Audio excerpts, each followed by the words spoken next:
এটা বৃহৎ দিন আজি এটা বিগ ব্ৰেকিং নিউজ এই মুহূৰ্তত আমি আপোনালোকক জনাও ৰাজনীতিৰ প্ৰেক্ষাপটৰ প্ৰতি মুহূৰ্তৰ খবৰ আমি যেহেতু দি গৈছো আৰু এতিয়া যিখিনি ফলাফল আহিলে তাত পোৱা গ'ল যে উপনিৰ্বাচনৰ ফলাফল হৈছে 5 আৰু 0 5 সমষ্টিত উৰিল বিজেপি মিত্ৰজোঁটৰ বিজয় ধ্বজা 5খন আসনৰ এখনো দখল কৰিব নোৱাৰিলে কংগ্ৰেছে 26ৰ সেমি ফাইনেলত ধৰাশায়ী হ'ল কংগ্ৰেছ 5 সমষ্টি দখলৰ পিছতে বিজেপি মিত্ৰজোঁটৰ বিজয় উৎসৱ বিহালীত বিজেপি প্ৰাৰ্থী দিগন্ত ঘাটোৱালৰ জয় 9051টা ভোটত দিগন্ত ঘাটোৱালে জয় লাভ কৰিলে ইফালে দিগন্ত ঘাটোৱালে লাভ কৰিছে 50947টা ভোট কংগ্ৰেছৰ জয়ন্ত বৰাই লাভ কৰিছে 41896টা ভোট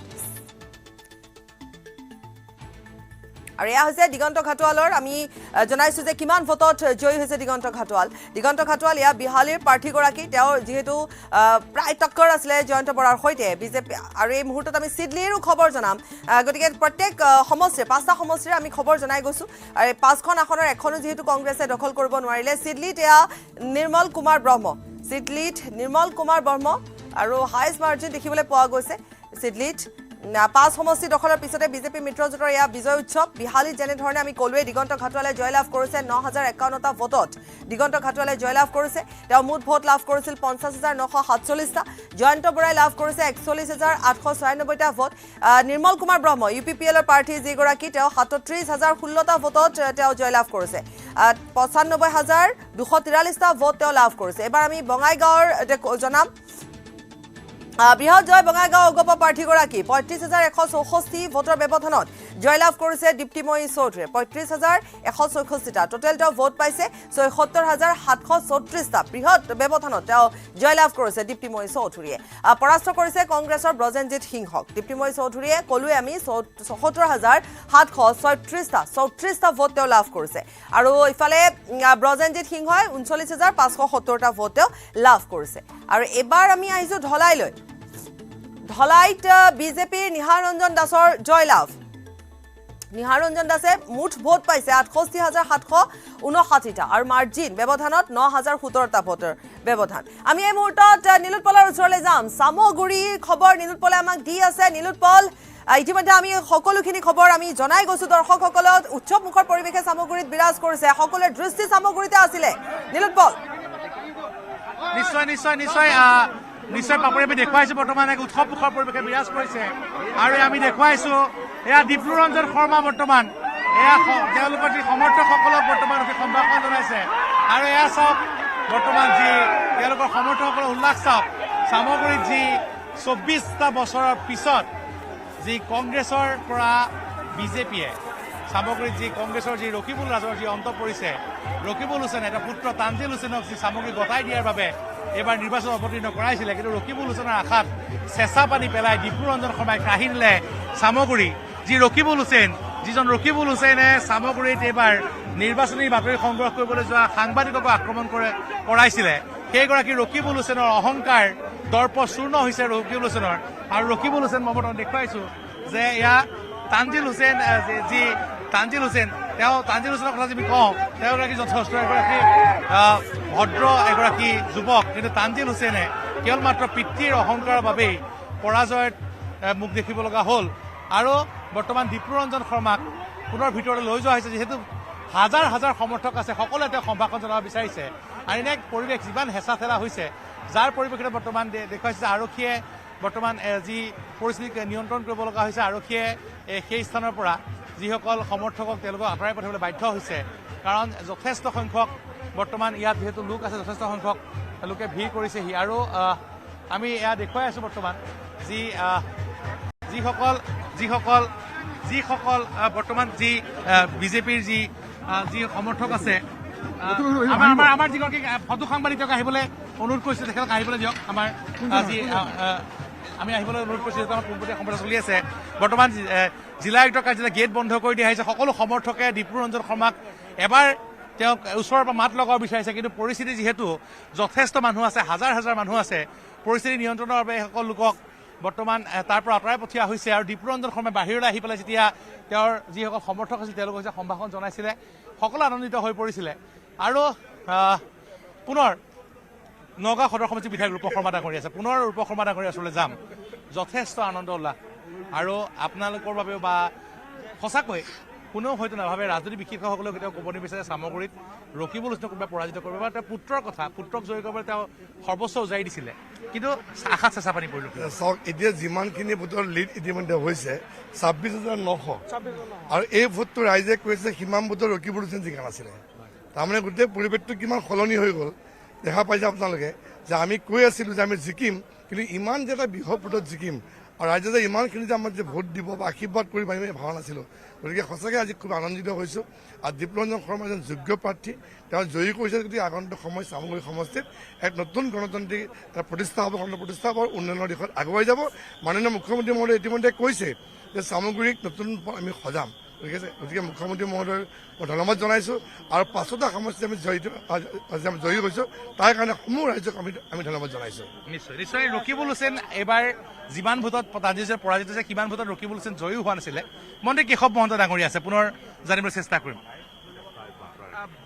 দাদা এটা কথা অসম গণ পৰিষদে এগৰাকী নেতা মুজিবুৰ ৰহমান যথেষ্ট সংখ্যালঘু এলেকাত কিন্তু এবাৰ প্ৰচাৰ চলালে আৰু অগপৰ বিজেপি ঐক্যবদ্ধ শক্তিয়ে এবাৰ 26,900 যিটো কোনেও ভাবিব নোৱাৰা ভোটত জয়ী কৰাইছে কি ক'ব এইবাৰ আমাৰ এইটো নিৰ্বাচনত অগপ আৰু ভাৰতীয় জনতা পাৰ্টি বিজেপিৰ যিটো টীম সেইটো ঐক্যবদ্ধভাৱে তৃণমূল পৰ্যায়লৈকে কাম কৰিছে সেইটো আমাৰ কাৰণে এটা খুব ভাল লক্ষণ আমি তৃণমূল পৰ্যায়ত আমি দুটা বুথ ৰখা নাই এজিপি বিজেপি মিলি দুইটাৰে কাৰ্যকৰ্তা দি এটা বুথত লৈ গৈছোঁ কমিটিবিলাক আমি যৌথ কৰি পেলাইছোঁ ঠিক তেনেকৈ আমাৰ যিখিনিয়ে তাত বিধান পৰিষদত নেতৃত্বত আছে তেওঁলোকো বিজেপিৰ বিধান পৰিষদ বা জিলাৰ নেতৃত্বৰ লগত একেটা টীমত থাকি কাম কৰিছে এই ঐক্যবদ্ধ প্ৰচেষ্টাটোক সংখ্যালঘু সম্প্ৰদায়ে আৰু অধিক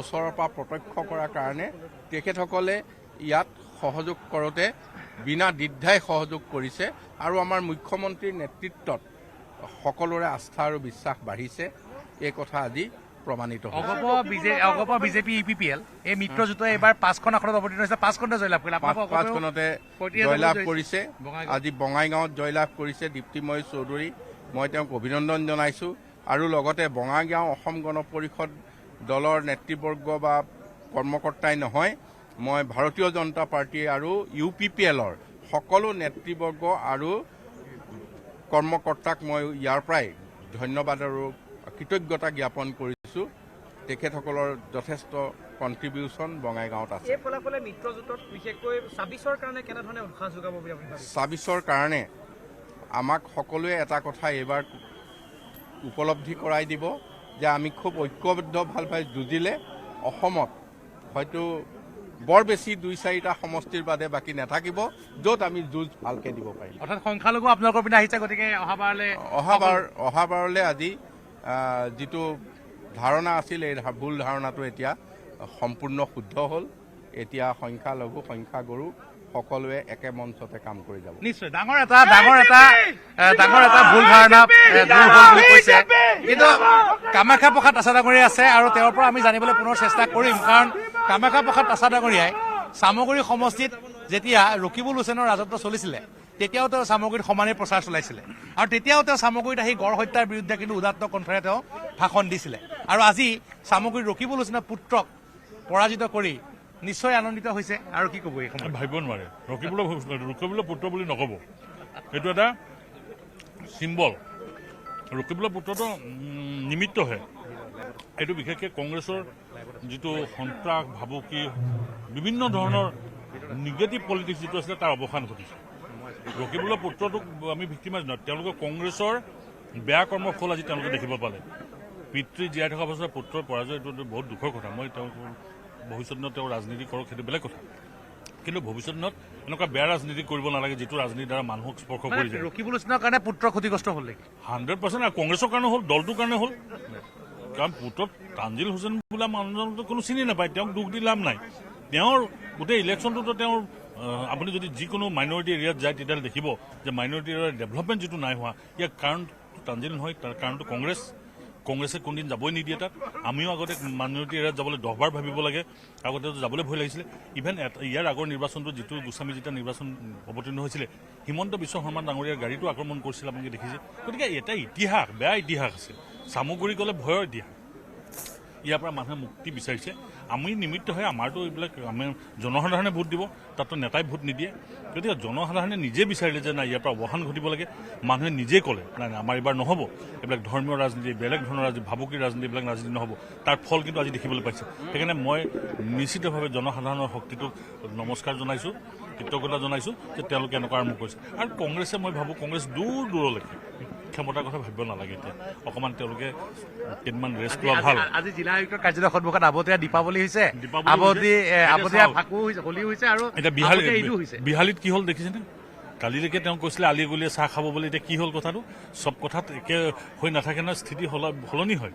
বিহালীটো যি একেবাৰে সাধাৰণ কাৰ্যকৰ্তা, আমাৰ যি আমি ডেডিকেটেড কাৰ্যকৰ্তা এজন জয়ী আহিলে, ডিপ্লুৰঞ্জন শৰ্মা জয়ী আহিলে, দীৰ্ঘদিন ধৰি কাম কৰি আছিলে। প্ৰথম আমাৰ শংকা আছিলে যে যেনিবা নহ'ব, কিন্তু দেখা গ'ল যে সকলো মানুহে একে স্বৰে, একে সুৰত বান্ধি দিলে। এইটো এটা বৰ গভীৰ মন্থনৰো প্ৰয়োজন আছে। মই ভাবোঁ উৎসাহ আছে জনসাধাৰণৰ ওপৰত, ভাবিব নোৱাৰা উৎসাহ আছে। এই উৎসাহ পিছত উন্নয়নলৈ পৰিৱৰ্তন হ'ব নিশ্চিত। মুখ্যমন্ত্ৰী ডাঙৰীয়াই এছুৰেঞ্চ কৰিছে ভাল ৰাজনীতি। নিশ্চয় নিশ্চয় আছে কামাখ্যা প্ৰসাদ ডাঙৰীয়া পাপৰি। আৰু মই পুনৰ কিন্তু মই আন এগৰাকী সংখ্যালঘু নেতা আছে নাজিৰ হুছেইন। মই যদি চাওঁ বিজেপি এবাৰ সংখ্যালঘু এলেকাত যি ভোট লাভ কৰিছে, মুজিবুৰৰ কথা যদি কওঁ, আমি ফকৰুদ্দিন আহমেদৰ কথা কওঁ, আৰু নাজিৰ আহমেদ, তেওঁ বিগত নিৰ্বাচনত ৰূপহী প্ৰাৰ্থী আছিলে আৰু এইবাৰ চামগুৰিত বিশেষ ভূমিকা লৈছিলে। এইসকল নেতা আছে, কামৰুজ্জামান আছে, এইসকলে সকলো যি বিজেপিৰ যি হৈ পেলাই প্ৰচাৰ চলাইছিলে, এইবাৰ সংখ্যালঘু ৰাইজে কিন্তু বিজেপিক বিশ্বাসত লৈছে। চাওক 25 বছৰীয়া যিটো অপসাৰণ, এইবাৰ ৰাইজে সেই অপসাৰণক ওফৰাই ৰাইজ উন্নয়নৰ সপক্ষে আহিছে। আৰু এতিয়া ৰাইজ দেখিছে যে আমাৰ বিজেপি চৰকাৰখনে যিদৰে উন্নয়ন কৰি আছে, ৰাইজে এতিয়া আৰু সেই উন্নয়নৰ লগতে আছে আৰু এই অপসাৰণৰ লগত নাই। আৰু এতিয়া চামাগুৰি আজিৰ এই ফলাফলে গোটেই অসমক এটা বাৰ্তা দিছে যে সংখ্যালঘু ৰাইজ আৰু পিছ পৰি নাথাকে। এতিয়াৰ পৰা বিজেপি চৰকাৰৰ লগত থাকিব আৰু সদায় উন্নয়নৰ লগত থাকিব। নিশ্চয় নিশ্চয়। কামৰুজ কি ক'ব? প্ৰথম কথা, আজি চামগুৰিবাসী ৰাইজক মই ধন্যবাদ জনাইছোঁ, কৃতজ্ঞতা জ্ঞাপন কৰিছোঁ। চামগুৰিবাসী ৰাইজে যে স্বতঃস্ফূৰ্তভাৱে ওলাই আহি গণতান্ত্ৰিকভাৱে মুক্ত মনে গণতান্ত্ৰিক ভোট যে সাব্যস্ত কৰিব পাৰিছে, তাৰ বাবে মই চামগুৰিবাসী ৰাইজক ধন্যবাদ জ্ঞাপন কৰিছোঁ। লগতে মই ধন্যবাদ এটা আমি আৰু এইখিনিতে জনাই লওঁ যে মুখ্যমন্ত্ৰীগৰাকীয়ে এটা টুইট কৰিছে, এক্সত এটা তেওঁ পোষ্ট দিছে। উপ নিৰ্বাচনত বিজেপি মিত্ৰজোঁটৰ বৃহৎ জয়ৰ পিছতে সমষ্টিবাসীক ধন্যবাদ জ্ঞাপন কৰিছে মুখ্যমন্ত্ৰী ডক্টৰ হিমন্ত বিশ্ব শৰ্মাই। বিজেপি মিত্ৰজোঁটৰ প্ৰাৰ্থীৰ জয়ত ৰাজ্যবাসীৰ ওচৰত চিৰকৃতজ্ঞ মুখ্যমন্ত্ৰী। সুশাসন আৰু উন্নয়নৰ স্বাৰ্থত বিজেপিক ভোট দিয়া বুলি এক্স যোগে তেওঁ পোষ্ট কৰিছে, মন্তব্য কৰিছে। বিশেষকৈ 25 বছৰ ধৰি কংগ্ৰেছৰ দখলত থকা 65% সংখ্যালঘু জনসংখ্যাৰ সমষ্টি চামগুৰি সমষ্টিত বিজেপি প্ৰাৰ্থীৰ জয়লাভক ঐতিহাসিক জয় আখ্যা দিছে মুখ্যমন্ত্ৰীগৰাকীয়ে। আৰু এইখিনিতে আমি ডিপ্লুৰঞ্জন শৰ্মাৰো ভাষ্য শুনাই ল'ব বিচাৰিছোঁ। মই প্ৰথমতে 88 নং চামগুৰিবাসীৰ ৰাইজক মই প্ৰণাম জনাইছোঁ। তেওঁলোকে মোৰ ওপৰত যি বিশ্বাস দেখুৱালে, সেই বিশ্বাস মই এটা কথাই ক'ম, আপোনালোকৰ বিশ্বাস মই 101% পালন কৰিম। আজি বিবাহ বাৰ্ষিকী মই ভাবোঁ মোৰ পত্নীৰ কাৰণে এইটো এটা ভাল গিফ্ট। মাননীয় প্ৰধানমন্ত্ৰী নৰেন্দ্ৰ মোদী ডাঙৰীয়া, মাননীয় মুখ্যমন্ত্ৰী ডক্টৰ হিমন্ত বিশ্ব শৰ্মা ডাঙৰীয়া, আমাৰ ৰাষ্ট্ৰীয় সভাপতি জে.পি. নাড্ডা ডাঙৰীয়া, মাননীয় গৃহমন্ত্ৰী অমিত শ্বাহ ডাঙৰীয়া, মাননীয় ৰাজ্যিক সভাপতি ভৱেশ কলিতা ডাঙৰীয়াকে ধৰি পেলাই ভাৰতীয় জনতা পাৰ্টী অসম গণ পৰিষদৰ সমূহ কাৰ্যকৰ্তা আৰু চামগুৰিবাসী ৰাইজৰ জাতি বৰ্ণ ধৰ্ম নিৰ্বিশেষে হিন্দু মুছলমান সকলো ৰাইজৰ চৰণত মই মোৰ কোটি কোটি প্ৰণাম জনাইছোঁ। এই জয় উন্নয়নৰ জয়, এই জয় ভাৰতীয় জনতা পাৰ্টীৰ সবকা সাথ সবকা বিকাশৰ জয়। আৰু মই পুনৰাই চামগুৰিবাসী ৰাইজক মই তেওঁলোকৰ চৰণত মই প্ৰণাম জনাইছোঁ। আৰু বাজপেয়ীজীয়ে দেখুৱাই যোৱা যি আদৰ্শ, সেই আদৰ্শ মতে এজন জনপ্ৰতিনিধি হিচাপে কাম কৰিম, এই প্ৰতিশ্ৰুতি মই প্ৰদান কৰিছোঁ। আপোনাক সকলোৱে লক্ষী মামা বুলি কয়, লাকি মামা বিজেপিৰ। আপুনি লাকি মানুহ নেকি সঁচাকে যে চামগুৰিত ৰকিবুলৰ শাসন উফৰাই দিলে? আচলতে মই যে ভাৰতীয় জনতা পাৰ্টীৰ কাৰ্যকৰ্তা হৈছোঁ, সেইটোৱে মোৰ কাৰণে আটাইতকৈ সৌভাগ্যৰ কথা। হয়তো আগতে ভাল কাম কৰিছিলোঁ, ভাৰতীয় জনতা পাৰ্টীত কাম কৰাৰ সৌভাগ্য লাভ কৰিছোঁ। ভাৰতীয় জনতা পাৰ্টী আমি সদায় কওঁ যে ভাৰতীয় জনতা পাৰ্টী ঈশ্বৰৰ দল। এই কাম দেশৰ কাম, জাতিৰ কাম। মই এটা কথাই ক'ম, ভাৰত মাতা কি জয়, জয় আই অসম। মই এটাই কথা, আমি ভাল চামগুৰি এখন বনাব লাগিব, ভাল সমাজ আমি নিৰ্মাণ কৰিম। মই তাত ৰকিবুল হুছেইন ডাঙৰীয়াকো অনুৰোধ জনাম যে আপুনি দীৰ্ঘদিনীয়া অভিজ্ঞতাৰে পুষ্ট, আমাক সহায় কৰক, আমাক উপদেশ দিয়ক। আপুনি এজন জ্যেষ্ঠ ৰাজনীতিবিদ। অসমৰ ৰাজনীতিয়ে, অসমৰ যুৱ প্ৰজন্মই বা অসমৰ জনতাই এজন জ্যেষ্ঠ ৰাজনীতিবিদৰ পৰা যেনেকুৱা ধৰণৰ আচৰণ আৰু ব্যৱহাৰ আশা কৰে, মই আপোনাৰ পৰা তেনেকুৱা আচৰণ ব্যৱহাৰ আশা কৰিম। আৰু মই সদায় বাৰম্বাৰ এটা কথা কৈছোঁ, মোৰ কাৰণে ডেমক্ৰেচি হৈছে democracy demand discipline, mutual respect and tolerance. গণতন্ত্ৰত সহিষ্ণুতা লাগে, এজন আনজনৰ প্ৰতি সন্মানশীল হ'ব লাগে। মই সহিষ্ণুতাৰে সৈতে সদায় ৰাজনীতি কৰি যাম, অসম মাতৃৰ কাৰণে, ভাৰত মাতৃৰ কাৰণে কাম কৰি যাম। মাননীয় প্ৰধানমন্ত্ৰী নৰেন্দ্ৰ মোদী ডাঙৰীয়া, মাননীয় মুখ্যমন্ত্ৰী ডক্টৰ হিমন্ত বিশ্ব শৰ্মা ডাঙৰীয়াৰ যি সপোন, সেই সপোনক মই সদায় সাকাৰ কৰিবৰ কাৰণে চেষ্টা কৰি যাম। এই চামগুৰিবাসী ৰাইজে 2001 চনৰ পৰা 2024 চনলৈকে যি অৱদমিত ক্ষোভ আছিল, সেই অৱদমিত ক্ষোভৰ বিষয়ে সংঘৰ্ষ কৰি চামগুৰিবাসী ভাৰতীয় জনতা পাৰ্টী অসম গণ পৰিষদৰ ৰাইজ সংঘৰ্ষশীল। তেওঁলোকে এইবাৰ মই নিৰ্বাচন খেলাতকৈ তেওঁলোকে দীপুৰঞ্জন শৰ্মা হৈ ইলেকশ্যন খেলিছিল। তেওঁলোকে দীপুৰঞ্জন শৰ্মা হৈ পেলাই ইলেকশ্যন খেলিছিল। গতিকে মই সেইকাৰণে সকলোকে ধন্যবাদ জ্ঞাপন কৰিছোঁ। ৰূপক শৰ্মা ডাঙৰীয়া বিধায়ক আৰু আমাৰ কেইবাজনো বিধায়কে আহি পেলাই ইয়াত আমাৰ চামগুৰিত আহি পেলাই কেম্পেইন কৰিছিল, মোক জিকোৱাত সহায় কৰিছিল। ইয়াত থাকি লৈছিল 10-12 দিন। মই সকলোকে, মই ভাৰতীয় জনতা পাৰ্টীৰ অসম গণ পৰিষদৰ সমূহ নেতৃত্বক মই ধন্যবাদ জ্ঞাপন কৰিছোঁ। আপোনালোকৰ চৰণত মই প্ৰণাম জনাইছোঁ। আৰু ইফালে চিডলি সমষ্টিটো UPPL প্ৰাৰ্থী নিৰ্মল কুমাৰ ব্ৰহ্মই বৃহৎ জয়লাভ কৰিছে। প্ৰমোদ বড়োৰ ভাষ্য আহিছে, আমি এবাৰ শুনাই ল'ম। বিশাল বিজয় 2025 BTC পৰিষদৰ নিৰ্বাচনত কি ধৰণৰ প্ৰভাৱ পৰিব বুলি আপুনি ভাবে? নিশ্চয় প্ৰভাৱ পৰিব, কাৰণ ইতিমধ্যে সকলো ৰাইজ যিহেতু ওলাই আহিছে। আমি সকলোৱে জানো ৰাইজে নখ জোকাৰিলে নৈ বয়। গতিকে বড়োলেণ্ড অঞ্চলত 17 বছৰ আগত BPFৰ দুৰ্নীতি, অপশাসন, ভয়ভীতৰ ৰাজনীতি ইয়াৰ পৰা যে মুক্ত হ'ল আৰু ৰাইজে যে এতিয়া শান্তি নিৰাপত্তাত সকলো থাকিব পাৰিছে, এই কথাটো স্পষ্ট প্ৰমাণ কৰিছে যে 2025ত 40টা সমষ্টিত এটাও সমষ্টিত BPFে জিকিব নোৱাৰে। আমাৰ মিত্ৰজোঁটে 40টা সমষ্টিত জিকিব, এইটো নিশ্চিত হৈছে। ধন্যবাদ জনাইছোঁ। এয়া আছিলে আমি নিলোৎপলৰ ওচৰলৈ যাম। নিলোৎপল যিহেতু চামগুৰিত আছে আৰু লগতে নিলোৎপলে ভাষ্য সংগ্ৰহ কৰি আছে, চামগুৰিত এটা অন্য পৰিৱেশে বিৰাজ কৰিছে। বৰ্তমান আমি আপোনাৰ ওচৰলৈ আহিছোঁ নিলোৎপল।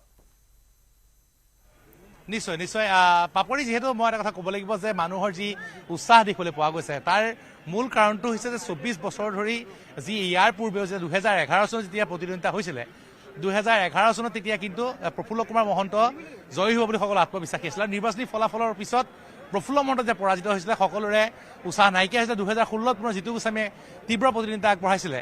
আৰু তাৰপিছত 2021 চনত যেতিয়া ৰকিবুল হুছেইনে 26,000 ভোটত জয়লাভ কৰিছিলে, তেতিয়া কিন্তু সকলোৰে কিন্তু যি কনফিডেন্স নাইকিয়া হৈছিলে, চামগুৰিত কোনো কাৰণত কেতিয়াও বিজেপি জয়ী হ'ব নোৱাৰে। কিন্তু এইবাৰ 26,900 ভোটত যিহেতু জয়ী হৈছে, আৰু 26,900 ভোটত জয়ী হোৱাৰ পিছত যি বিজেপিৰ যিসকল কৰ্মকৰ্তা, তেওঁলোকে যথেষ্ট তেওঁলোকৰ আত্মবিশ্বাস বৃদ্ধি পাইছে। মই দেখুৱাইছোঁ যাতে কোনো ধৰণৰ ইয়াত আইন শৃংখলা পৰিস্থিতি নহয়, তাৰ বাবে বৰ্তমান নিৰাপত্তাৰক্ষী মোতায়েন কৰা হৈছে। কিন্তু বিজেপি মহিলা মৰ্চাৰ সভানেত্ৰী ৰশ্মি বাইদেউ আছে, পংখী বাইদেউ আছে, কি ক'ব, কেনেকুৱা লাগিছে? বহুত ভাল লাগিছে। যিহেতু এটা পৰিয়ালকেন্দ্ৰিক ৰাজনীতি চলি আছিলে চামগুৰিত, সকলোৱে গম পায়। আজি সেই পৰিয়ালকেন্দ্ৰিক ৰাজনীতিৰ পৰা চামগুৰিবাসীৰ ৰাইজ উদ্ধাৰ হ'ল। এজন দক্ষ বিধায়ক হিচাপে আজি তাৰিখৰ পৰা এই চামগুৰি সমষ্টিত পালে ডিপুৰঞ্জন শৰ্মাই। এই সুযোগতে তেখেতক কংগ্ৰেচুলেশ্যন জনাইছোঁ। লগতে সমগ্ৰ চামগুৰিবাসীৰ ৰাইজক আমি কৃতজ্ঞতা জ্ঞাপন কৰিছোঁ। কি ক'বা? মই চমুকে খালি এটাই কম, আমাৰ আজি চামগুৰিৰ ৰাইজৰ আজি দেৱালী বুলিয়ে ক'ম, ৰামচন্দ্ৰ জিকিছে আজি। আমাৰ বহুত আগৰ বহুত ডাঙৰ সপোন এটা আমাৰ আজি পূৰ হৈছে।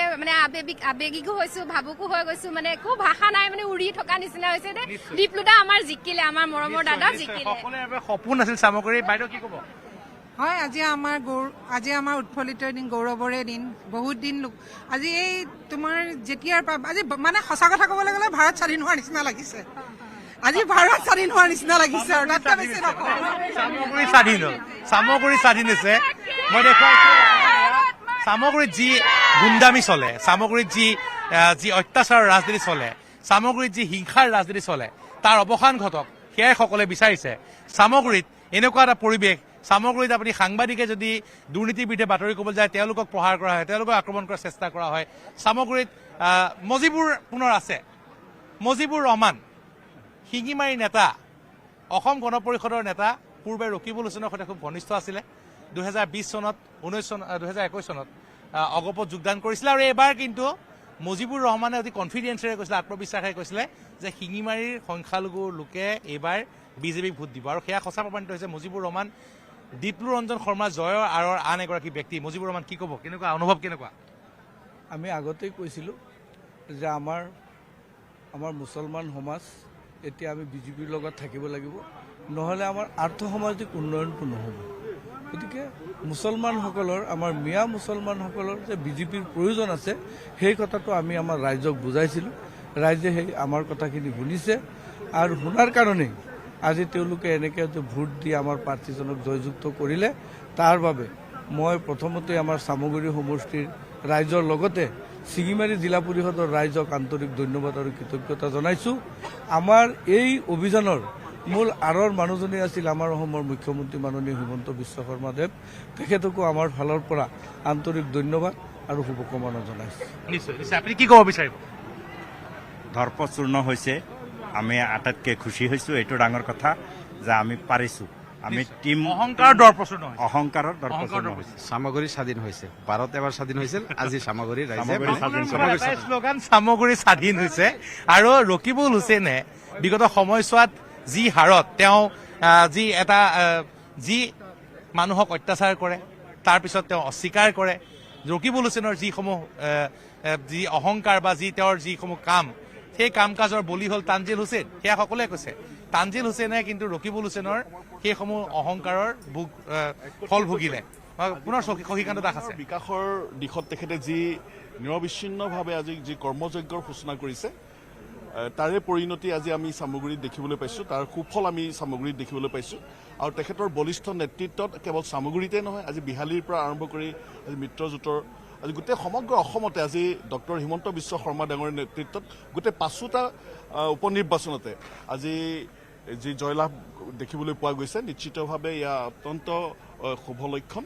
আৰু আগন্তুক সময়ত আজি মুখ্যমন্ত্ৰীগৰাকীয়ে ভাৰতবৰ্ষৰ 5খন উন্নত ৰাজ্যৰ ভিতৰত অসমক আগুৱাই লৈ যোৱাৰ তেখেতৰ যি কৰ্মযজ্ঞ, নিশ্চিতভাৱে তেখেতে এইখিনি যথেষ্ট উৎসাহিত হ'ব আৰু আপোনাক আমি পৰৱৰ্তী সময়তো পুনৰবাৰ যোগাযোগ কৰিম। আমি এইখিনি তাত যিটো পৰিৱেশ, সেই পৰিৱেশ যিহেতু এতিয়া তাত আৰু বেছি উৎসাহজনক হৈ পৰিছে, উৎফুল্লিত হৈ পৰিছে সকলো। আৰু ঠিকেই যে তেওঁলোকে এটা কথাই কৈছে যে এটা শাসন, এটা বহুদিনীয়া 25 বছৰ এটা শাসনৰ বা অপশাসনৰ অন্ত পৰিছে। আমি এইখিনি এটা বাণিজ্যিক বিৰতি লৈছোঁ।